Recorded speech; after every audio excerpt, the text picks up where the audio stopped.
네, 여러분들이 이제 우리 컴탁부 지원했을 때 프로그래밍에 관심 있는 학생들도 있고, 그죠?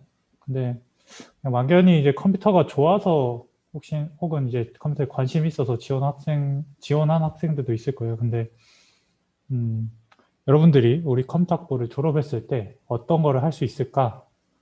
그런 것들을 소개해 주기 위한 자료를 좀 준비를 해봤어요. 프로그래밍은 왜 배워야 할까요? 코딩, 프로그래밍을 배워야 한다. 많은 얘기들을 하고 있죠. 언론에서도 많이 하고 있고, 뭐, 최근에는 초등학교나 중학교, 뭐, 이런 데서 필수 교과목으로도 지정할 거다라는 얘기도 있었고요. 왜 배워야 할지 그 영상을 한번 준비를 했는데요. 이거는 미국에서 제작한 영상이에요. 꽤 옛날에 제작된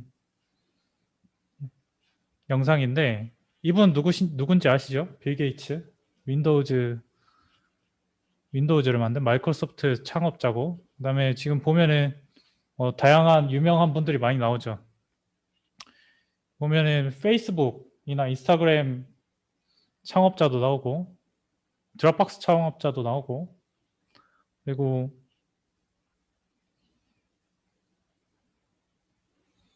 이 영상 잠깐 한번 보고 갈게요. 혹시 밸브라는 회사 아는 학생 있나요? 밸브?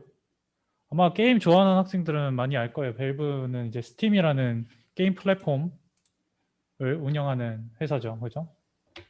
네, 그 회사의 창업자가 이분인 거죠. 이분은 이제 페이스북, 인스타그램 창업자고 마크 주커버그.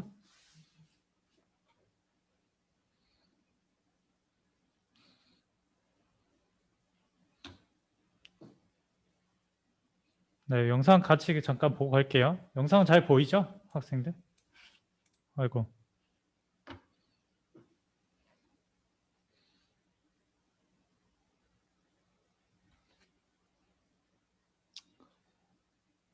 네, 저는 농구를 뭐 잘 안 봐서 모르는데, 근데 농구 선수래. NBA 농구 선수인데, 이분이 이제 어 대학교에서 컴퓨터 쪽을 전공을 해서 코딩을 배워야 한다, 뭐 그런 얘기를 하고 있는 거예요.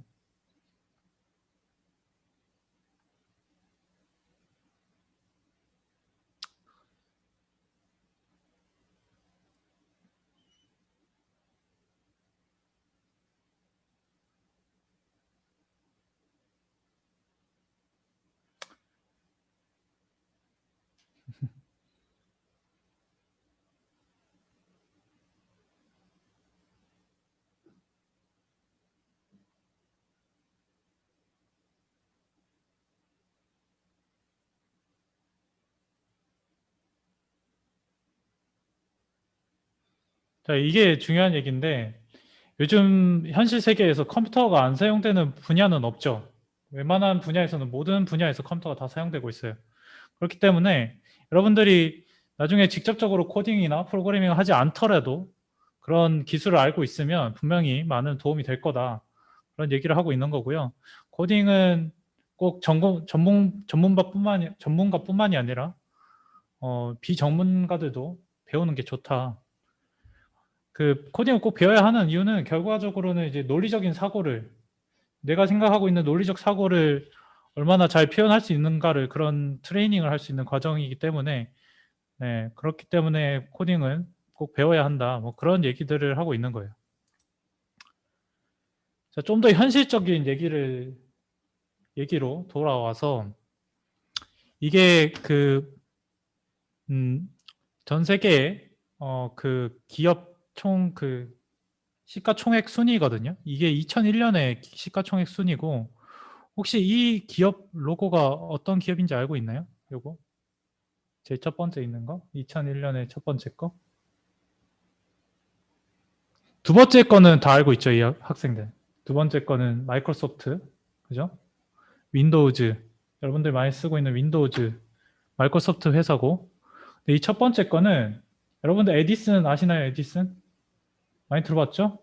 에디슨이 만드는 회사예요. 제네럴 일렉트로닉스라고, 이제 GE라는 회사인데, 그런 회사고, X는 이 석유 관련 회사고, C티는 시티뱅크 그 은행 관련 회사고, 월마트는 우리나라의 이마트 같은 그런 마트 체인이에요. 2001년에는 이제 기업 순위가 이랬는데 지금 2016년 되니까 기업 순위가 어떻게 바뀌었죠?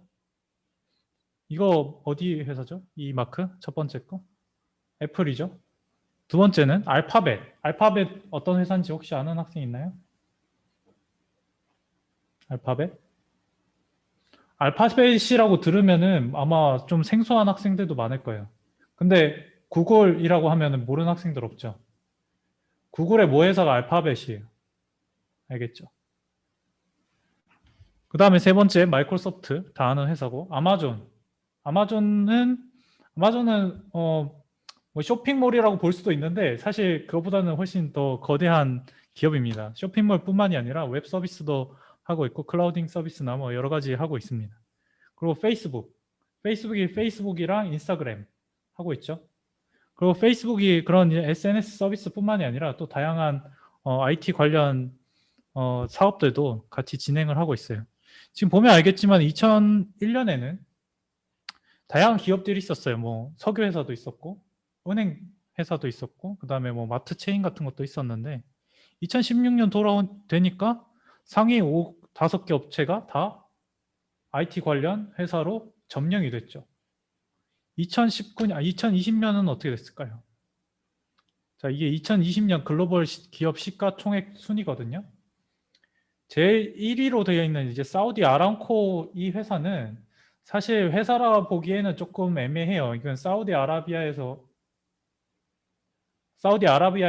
직접 그 국영으로 운영하는 이제 석유 회사이기 때문에 이게 뭐 1위이긴 하지만 사실 1위라고 보기엔 좀 애매하고 나머지 2위부터 7위까지 애플, 마이크로소프트, 알파벳 아까 얘기했던 아마존, 페이스북, 알리바바 그 다음에 텐센트 혹시 여러분 텐센트 회사 아시나요?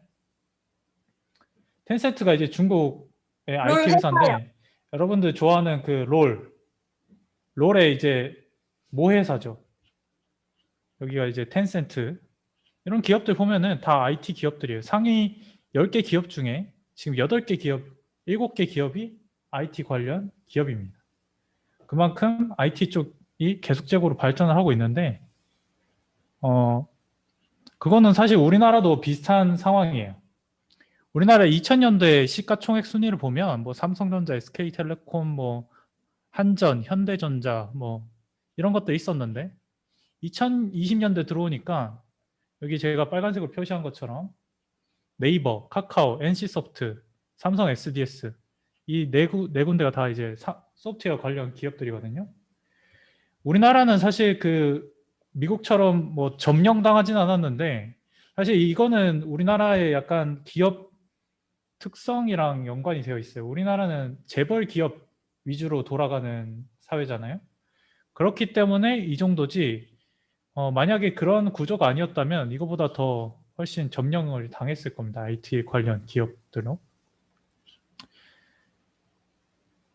그다음에 이 자료는 2020년에 미국에서 조사한 유망 직종 순이에요. 보면 이제 제가 상위 10위권에 있는 직종들을 확대를 했는데 프론트엔드 엔지니어, 자바 디벨로퍼, 데이터 사이언티스트, 그다음에 뭐 데브옵스 엔지니어 뭐 이런 것들을 다 이제 소프트웨어 관련, 그러니까 컴퓨터 학부 관련 엔지니어가 총 상위 10개 직업 중에 6개 직업을 차지하고 있습니다. 이렇게 컴퓨터 관련 직종이나 사업이 각광받게 되는 이유가 뭘까요? 여러분 많이 들어봤죠? 4차 산업혁명. 그렇죠? 1차 산업혁명은 영국에서 시작한 이제 증기기관으로부터 시작됐고 2차 산업혁명, 3차 산업혁명이 지났고 요즘 많이 얘기하는 4차 산업혁명 시대잖아요. 4차 산업혁명 시대의 주요 키워드를 살펴보면 AI, 인공지능, 로봇, IoT. IoT는 이제 사물 인터넷이라고 해서 모든 사물이 인터넷으로 접속해서 그 사물들 간에 통신을 하고 정보를 공유하고 그 정보들 간에서 유의미한 데이터를 추출할 수 있다 뭐 그런 기술인 거고요. 그다음에 3D 프린팅, 그다음에 AR, VR, 증강현실, 가상현실 이런 키워드들이 4차 산업혁명의 핵심 키워드들이에요.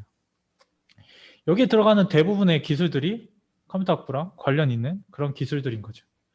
그래서 이제 각 기술들에 대해서 조금 자세히 살펴볼 건데, 먼저 증강현실이랑 가상현실 관련 기술을 좀 살펴볼 거예요.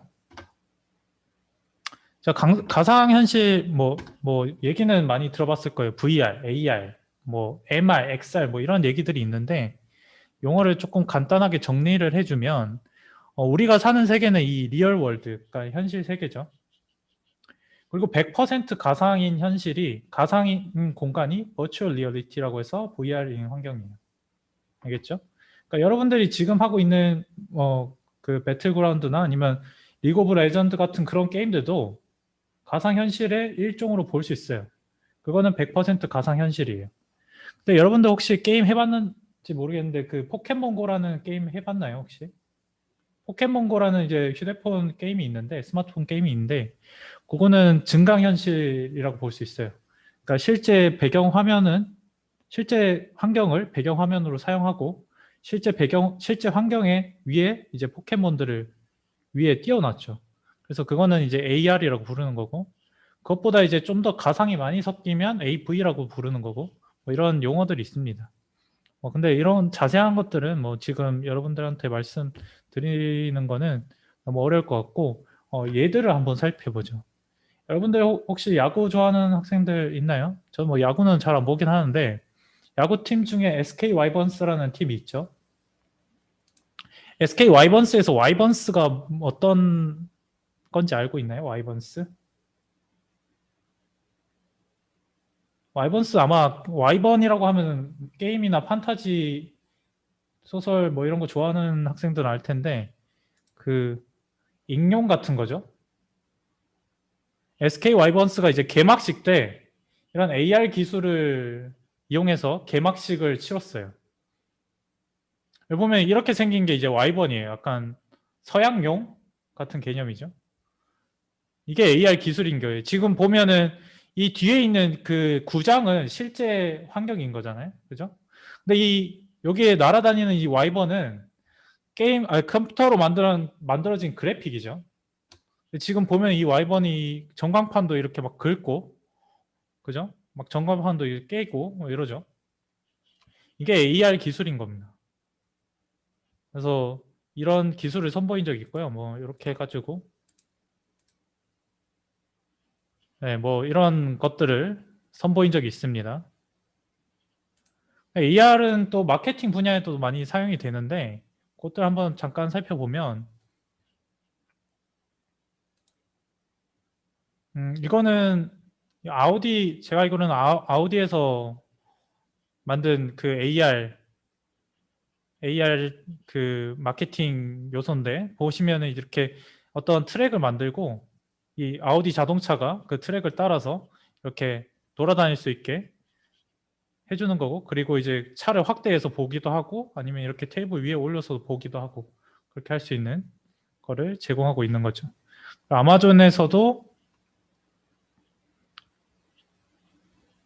아마존에서도 이제 AR 관련 기술을 이용해서 어떤 이제 마케팅한 사례가 있는데 어떤 박스를 스캔을 하면 이 박스 안에 어떤 게 들어가 있는지를 증강현실로 보여주는 거예요. 여기 안에 드론이 있다.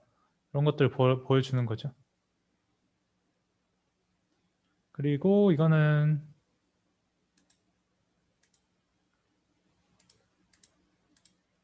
뭐 술 관련된 그런 컨텐츠고 이거는 이제 책에 이런 증강현실을 띄워서 휴대폰으로 확인하면은 이런 실제 환경 위에 이런 가상의 그래픽을 보여줌으로써 어, 만약에 그 어린이들이 어떤 동화책을 봤을 때 좀 더 리얼하거나 좀 생생한 그런 느낌을 받을 수 있겠죠.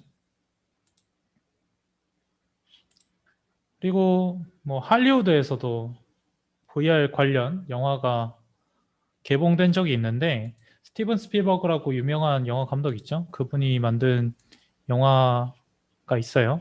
이 영화에서 VR을 다루기도 했고 여기 보시면은 여기서 사용되는 기술이 VR 기술이에요. 보시면 이 사람이 주인공인데 이런 어떤 기기를 착용을 하면 실제 환경은 하나도 안 보이고 100%인 가상 환경이 나타나죠.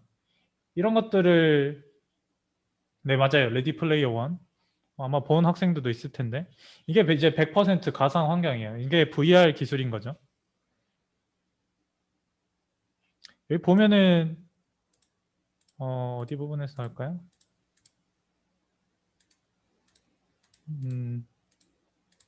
네, 뭐 이런 영화도 있습니다. 뭐 나중에 영화를 보시면 좋을 것 같고요.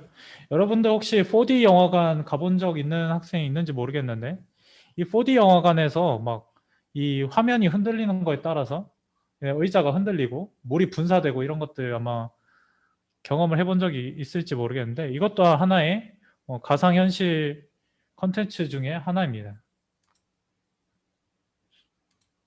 그리고 여러분들이 좋아하는 VR 게임.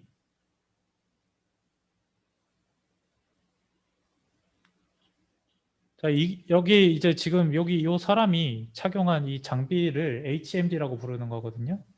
HMD 장비를 이렇게 착용을 하면은 일단 시야가 다 차단이 되고요. 그 시야가 차단된 그 상황에서 거기에서 이제 가상 환경을 쫙 보여주는 거예요. 아마 HMD를 착용을 해본 학생들도 있을 거고, 뭐 경험을 못 해본 학생들도 있을 건데, 일단 이런 HMD가 그런 장비다라는 걸 알고 있으면 될 것 같고, 여러분들이 그 FPS, 배틀그라운드 같은 그런 게임을 할 때 움직이려면은 WASD 이렇게 이걸 눌러가지고 움직이잖아요. 그죠? 근데 좀 더 리얼한 거를 원하는 거예요. 좀 더 현실적인 거를. 이렇게 걸으면서 내가 걸으면 게임 속에 있는 캐릭터가 걷고 내가 이렇게 뭐 휘두르면 뭐 봉을 휘두르면 게임 속에 있는 캐릭터가 진짜 칼을 휘두르고 총을 쏘는 모션도 이렇게 감지를 해서 하고 이렇게 보면 이렇게 옆으로 보는 모션도 감지를 하죠. 이러면 좀 더 사람들이 게임을 더 재밌게 느낄 수 있지 않겠냐라는 거죠. 그죠? 이런 것도 있고 그다음에 여러분들 혹시 해봤는지 모르겠는데 이제 비트 세이버라는 게임이 있어요. 네, 리듬 게임이죠. 리듬 게임인데 이제 이 가상환경 상에서 진행하는 그런 리듬 게임이에요. 그리고 이거는 제가 옛날에 만든 건데 어, 보면은 여기 앞에서 이제 가상환경이 있고 여기에 사람이 말을 타고 총을 쏘는 그런 게임이에요.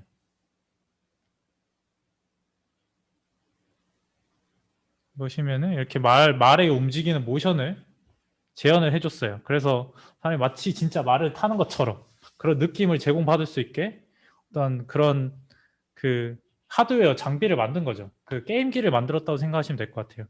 여기 앞에 보시면은 이제 게임 그래픽은 그 언리얼이라고 여러분들 혹시 아는지 모르겠지만 게임 엔진 중에 언리얼 엔진이라고 있는데 그 언리얼 엔진을 이용해서 게임을 만들었고요. 지금 보시면 이제 이렇게 말 달려가는 그런 것도 있고 그다음에 만약에 앞에 적이 나타나면 총을 쏴서 적을 죽이고 이런 것들을 해주는 거죠. 그래서 지금 보면 이 말을 어떻게 움직였냐 보면 이런 기계적인 구조를 이용해서 말을 움직였어요. 그런 것들 말을 움직여서 사람들한테 그 사용자가 좀 더 몰입할 수 있게 그런 환경을 제공해 주는 거죠. 이것도 뭐 제가 여러분 혹시 홀로렌즈라고 아시나요? 홀로렌즈? 마이크로소프트에서 만든 장치인데요. 이렇게 생겼어요. 머리에 쓰는 건데 보면은 아까 우리가 봤던 HMD는 눈을 다 가리는 형태인데 아니 그 홀로렌즈는 보면 여기 사람 눈이 보이죠? 여기가 글래스라서 앞이 보여요. 그러니까 실제 환경이 보이는 상태인 거예요.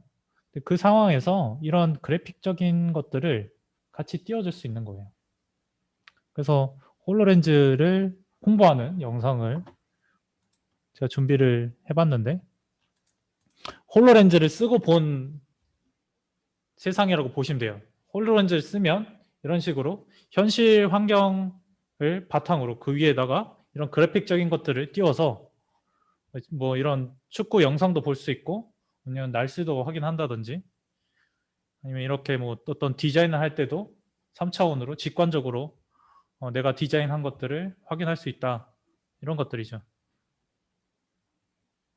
자, 지금 보면은 중요한 거는 이 홀로렌즈는 여기 이 3차원 이 오토바이의 3차원 형상을 스캔을 해서 그 위에 그래픽적으로 딱 입히는 거거든요. 그렇기 때문에 그 여러분들이 해봤던 그 포켓몬 고보다는 좀 더 현실감이 있는 거죠. 그리고 오큘러스 이제 페이스북 회사에서 만들고 있는 이 오큘러스라는 가상현실 기기예요. 여기서는 지금 보면은 요 뒤에 배경 이제 흑백으로 되어 있는 게 실제 환경인데 조금 화질이 안 좋죠. 이거는 지금 아까 앞에서 보면 알겠지만 앞이 전혀 안 보여요. 앞이 막혀 있어요. 그죠? 눈이 막혀 있는데 여기 위에 달려 있는 이제 카메라를 이용해서 실제 환경이랑 이 가상 환경을 합성한 거예요. 그래서 아까 홀로렌즈랑은 조금 다르죠. 개념이. 홀로렌즈는 실제 내 눈으로 뒤에 있는 실제 환경을 보는 건데 이거는 카메라를 통해서 실제 환경을 촬영하고 그 다음에 가상 환경을 접목을 해서 볼 수 있는 그런 것들이죠. 뭐 이런 기술들이 있습니다. 그다음에 여러분 그 벨브라는 회사 아까 벨브라는 회사 어떤 회사인지 알던 학생들도 있는 것 같던데 스팀을 운영하는 그 회사죠. 네, 유명한 회사고 그 회사에서 이제 하프라이프 엘릭스라는 게임을 만들었어요. 그리고 이런 가상 환경, 가상현실 기기도 만들었어요. 여러분들 혹시 게임하면서 그런 상상 혹시 해봤나요? 여러분들이 그 배틀그라운드를 할 때 아이템을 주울 때 어떻게 하죠? 아이템 주울 때? 키보드 버튼을 누르거나 마우스 버튼을 누르죠. 그쵸? 근데 여러분들 실제로 바닥에 어떤 물건이 주워 있을 때, 떨어져 있을 때, 그 물건을 주울 때 어떻게 줍죠? 내가 허리를 굽혀서 손으로 짚잖아요? 키보드로 눌러서 실제 있는 물체를 짚진 않잖아요. 그죠? 좀 현실감이 떨어지는 거죠. 그런 게임을 하게 되면. 근데 그런 로망이 있는 거죠. 우리가 진짜 현실에서 하는 행동처럼 했을 때 그 게임이 적용되면은 좀 더 재밌지 않겠냐.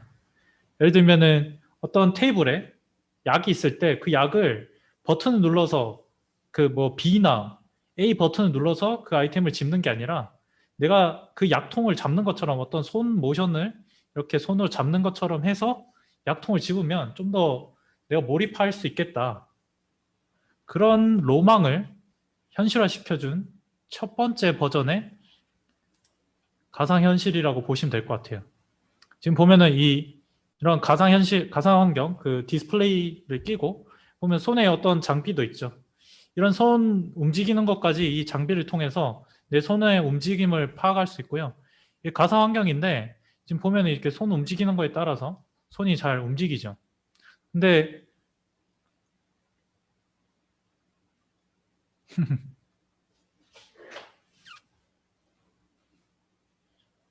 지금 이 환경이 이분이 지금 보는 그 환경이 지금 보면 봤나요?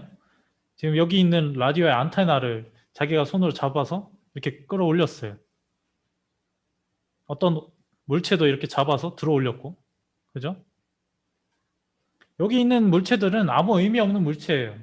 그냥 여기에 무슨 체력약이 있는 것도 아니고 아무것도 아닌데 그냥 게임상에 있는 물체인데 이렇게 게임상에 있는 물체를 잡아서 던지고 이렇게 만질 수도 있는 거예요. 그리고 이거는 캔이죠. 캔인데 지금 보셨어요? 보면은 좀 더 세게 쥐면 캔이 찌그러져요. 진짜 리얼하죠. 그리고 문을 열 때도 네, 문 고리를 잡고 밀어서 이렇게 문을 열고 네, 이런 겁니다. 이런 것들을 지금 하고 있어요.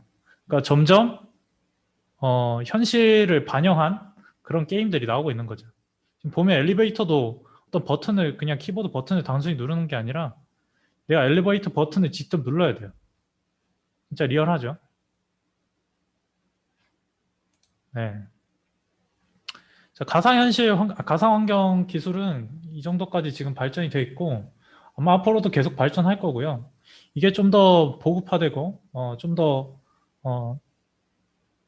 일반 사람들이 쉽게 쓸 수 있도록 발전이 계속 되면 아마 시장은 더 커질 거라고 예상을 하고 있습니다. 이거 재밌어 보이지 않나요, 이 게임? 그죠? 한번 해보고 싶죠. 근데 아직 단점은 존재해요. 여러분들이 키보드랑 마우스를 이용해서 하는 게임은 피로도가 좀 적어요. 여러분들 밤새 게임해도 별로 안 피곤 한데 이런 게임은 밤새 하면 아마 너무 피곤해서 못할 거예요. 계속 움직여야 되니까. 그런 단점은 있죠. 그다음에 이제 로봇 기술 관련해서 조금 잠깐 소개를 해줄게요. 네, 로봇 혹시 이 사진은 어떤 사진인지 알고 있나요?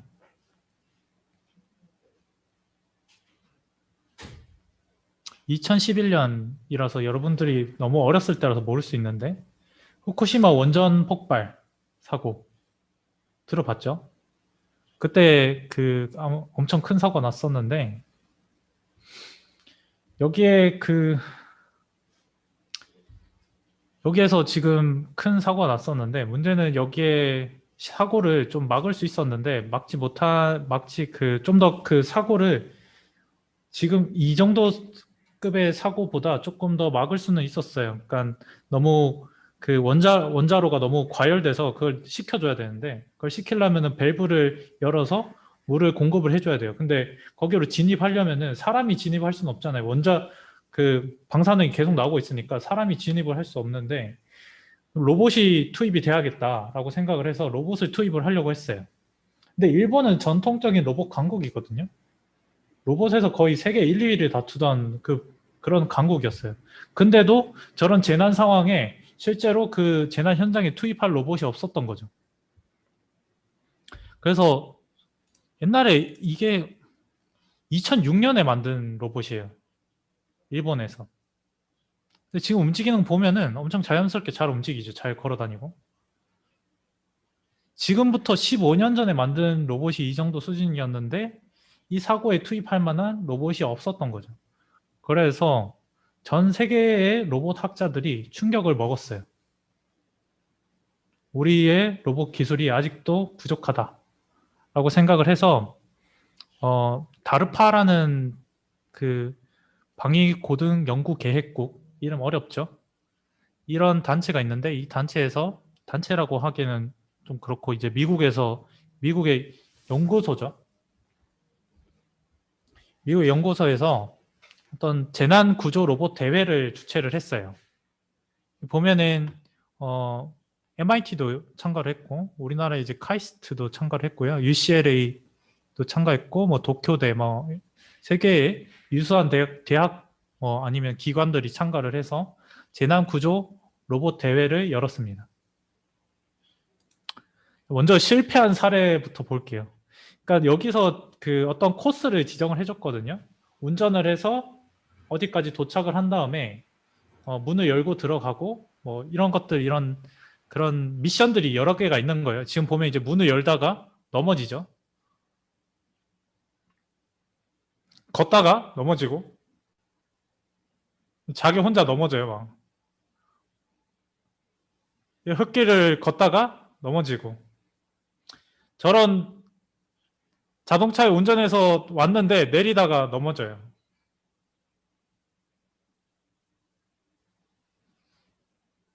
이렇게 이제 그런 장애물이 있는 곳을 건너려고 하다가 넘어지고 그리고 실려가요.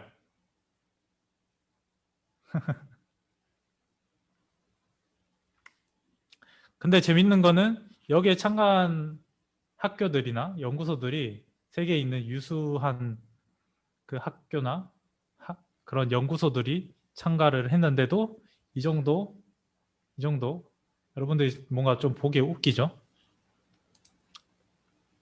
자, 이런 난리가 났었습니다. 여기서 누가 우승을 했을까요?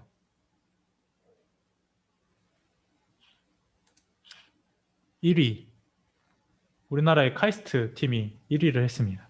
그러면 1위가 어떻게 1위를 했는지 한번 같이 영상을 봐볼까요? 자, 여기 로봇이 운전을 하고 이 길을 통과를 해야 돼요. 그리고 운전을 한 다음에 내려서 가야 되는데 카이스트 팀이 조금 생각을 잘한 게 이런 평지에서는 왜 걸어 다녀? 그냥 바퀴 타고 가면 되지. 굳이 걸어 다닐 필요 있나? 라고 생각을 해서 이렇게 바퀴보드를 추가를 한 거예요. 그래서 걸을 때 불안정한 그런 모션이 필요 없이 그냥 쉽게 쉽게 갈 수 있죠. 이런 밸브를 열고 그 다음에 드릴을 가지고 드릴링을 해서 네, 네 드릴링을 해서 뭐 이런 미션도 치르고 그다음에 뭐 플러그도 꽂고 이런 것도 통과해서 가서 이겼습니다. 네, 잘 만들었죠. 그리고 그 버스턴 다이나믹스라는 회사가 있는데 아마 많은 학생들 본 영상일 수도 있는데 이 보스턴 다이나믹스가 전 세계에 있는 로봇 회사 중에 아마 제일 최고의 기술을 가지고 있는 로봇 회사예요.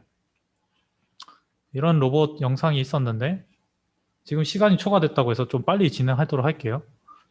이건 2009년에 만들어진 거고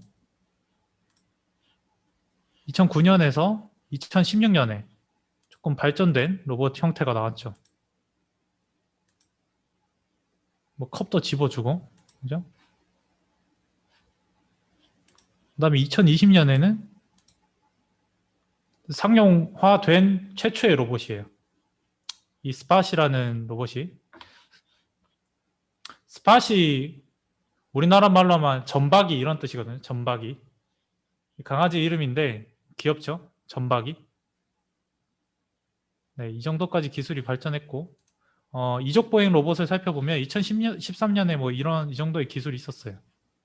조금 뭐 불안정하긴 하지만 걸어서 갈 수 있었고 2017년에는 이렇게 점프도 해요. 그렇죠?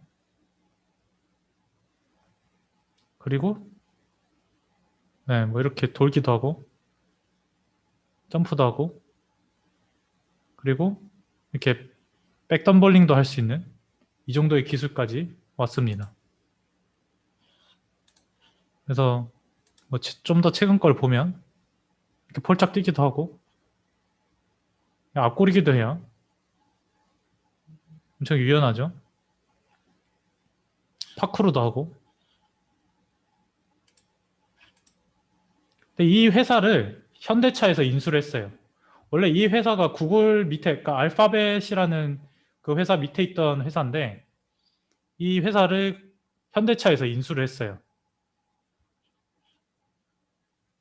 이제 춤도 추죠.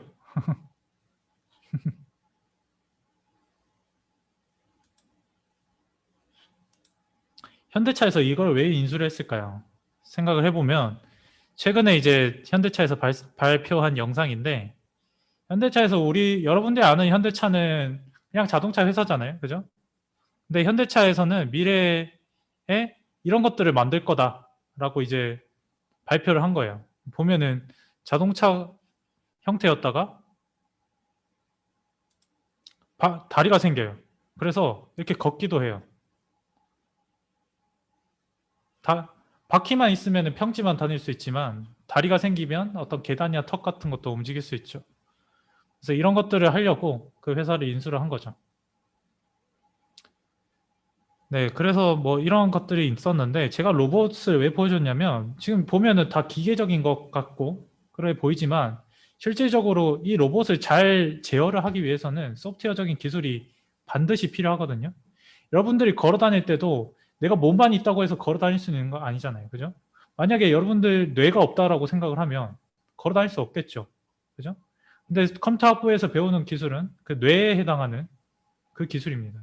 핵심인 거죠. 아무리 로봇 팔 다리를 잘 만든다고 하더라도 제어를 잘 못하면 아까 본 것처럼 맨날 넘어지고 갑자기 지 혼자 뒤집어지고 그렇게 되는 경우가 발생을 하는 거예요. 알겠죠? 미래사에서 우리 역할은 지금 시간 관계상 제외를 하고 넘어가도록 하겠습니다. 여기까지 하고 그 다음 시간에 이수환 교수님께서 빅데이터랑 AI 관련해서 얘기를 좀 더 해주실 겁니다. 네, 발표 잘 들어주셔서 감사합니다.